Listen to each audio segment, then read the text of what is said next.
টাকা ছাড়া যেন থমকে যায় জীবনের চাকা। সম্পর্ক থেকে শুরু করে সামাজিক অবস্থান সবকিছুতেই অর্থের প্রভাব। বাস্তব জীবনের এমনই নানা গল্প উঠে আসে ধারাবাহিক নাটক দুনিয়া টাকার গোলামে। বর্তমানে উত্তরায় চলছে নাটকটির শুটিং। ব্যস্ত সময় পার করছেন দুনিয়া টাকার গোলাম নাটকের শিল্পীরা। ক্যামেরা, লাইট আর অ্যাকশনের মধ্যেই চলছে একের পর এক দৃশ্য ধারণ, যেখানে একই সঙ্গে দুটি ভিন্ন চরিত্রে অভিনয় করেছেন শোয়েব শান্ত এবং তার স্ত্রীর ভূমিকায় অভিনয় করছেন লামহা আনসু এবং তাইবা তুলনা। নায়িকার দাবি, বাস্তবতাও যেন বলে সত্যি দুনিয়া টাকার গোলাম। নাটকের নামটি শুধু নাটকের জন্য নয়, বাস্তবতার সঙ্গেও অনেকটা মিলে যায়। জীবনের অনেক ক্ষেত্রেই দেখা যায় টাকা মানুষের সিদ্ধান্ত ও সম্পর্ককে প্রভাবিত করে। দুনিয়া টাকার গোলাম আমরা যখন স্টার্ট করি, আমার যে কোয়ার্টিস্ট, তার সাথে আমার অনেক সিঙ্গেল ড্রামাতে কাজ হয়েছে, অনেক হিউজ। আমি এটা গ্রাউন্ড করে শেষ করতে পারবো না, বাট এই দুনিয়া টাকার গোলাম যখন সিরিজটা অন হয়, মানে ভাইয়া যখন এটা প্ল্যান করে, তখন আমরা এতটাও বুঝি নেই যে দর্শক এতটা ভালো করে নেবে। সো হ্যাঁ, আমরা সবাই খুব সাপোর্টিভ ছিলাম বা শ্রম দিয়েছি, কষ্ট করেছি, সবাই খুব অ্যাক্টিভ ছিল। ওই জায়গা থেকে হয়তো বা আমরা এত ভালো একটা রেজাল্ট পেয়েছি। নাটকের প্রধান চরিত্র গোলাম এর জীবনের বিভিন্ন ঘটনা, স্মৃতি হারিয়ে ফেলা এবং পুনরায় নিজের আসল পরিচয় খুঁজে পাওয়া। চরিত্রের দিক থেকেও দর্শকদের জন্য থাকছে চমক, যেখানে অভিনেতাকে দেখা যায় একই সঙ্গে দুটি ভিন্ন চরিত্রে।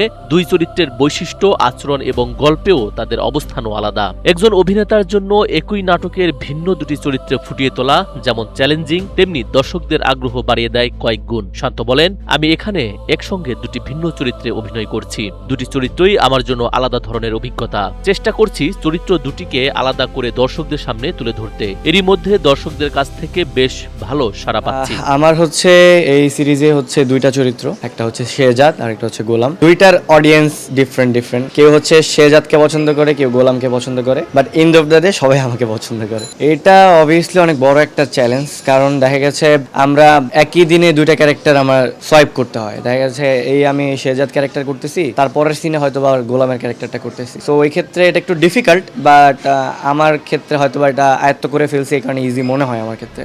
শুটিং সেটে শিল্পীদের ব্যস্ততা দেখেই বোঝা যায় গল্প ও চরিত্রকে গুরুত্ব দিয়েই এগোচ্ছে নির্মাণ। দর্শকদের বিনোদনের পাশাপাশি বাস্তব জীবনের কিছু চিত্র তুলে ধরতে চায় নাটকটি। নির্মাতার দাবি, গল্পের ভিন্নতা আর শিল্পীদের অভিনয়ের মাধ্যমে দর্শকদের কাছে আলাদা জায়গা করে নিয়েছে নাটকটি। তবে দর্শকদের ইচ্ছার উপর নির্ভর করে কতদিন চলবে এই ধারাবাহিকটি। তো দর্শকের চাহিদা অনুযায়ী এখন বর্তমানে যেহেতু ইউটিউব ট্রেন্ডিংয়ে এক নাম্বার আছে, আর সেই হিসাবে আমি আমার পাশাপাশি দর্শক থেকে ফিডব্যাক অনেক ভালো পাচ্ছি, এবং কি সবাই বলতেছে আরো কন্টিনিউ করতে এটা, এবং কি আরো ভালো কিছু তাদেরকে উপহার দিতে। তো চেষ্টা করে যাচ্ছি, আশা করছি আরো ভালো কিছু উপহার দিতে পারবো। গল্প শুরুতে তো এরকম থাকে না এক্সপেকটেশন। তো শুরুতে ছিল যে হ্যাঁ ভালো একটা রেসপন্স পাবো, কিন্তু সেটার পরিমাণটা দিনকে দিন বেড়ে যাচ্ছে। সো আমরাও ট্রাই করে যাচ্ছি, যেহেতু রেসপন্স বাড়তেছে, সো আমরাও ট্রাই করে যাচ্ছি যে আরো ভালো কিছু তাদেরকে দেওয়ার জন্য। নাটকের নামটি যেমন কৌতূহল তৈরি করেছে, তেমনি দুটি চরিত্রে নায়কের অভিনয় নিয়েও তৈরি হয়েছে দর্শকদের আগ্রহ। পর্দার গল্প কতটা ছুঁতে পারে বাস্তবতার গল্পকে, সেটি এখন দেখার অপেক্ষা। আর রাস্তা তুমি এরকম একা একা ঘুরতেছো কেন? তোমার আম্মু কই? এনায়েত রাজীব, এনপিবি।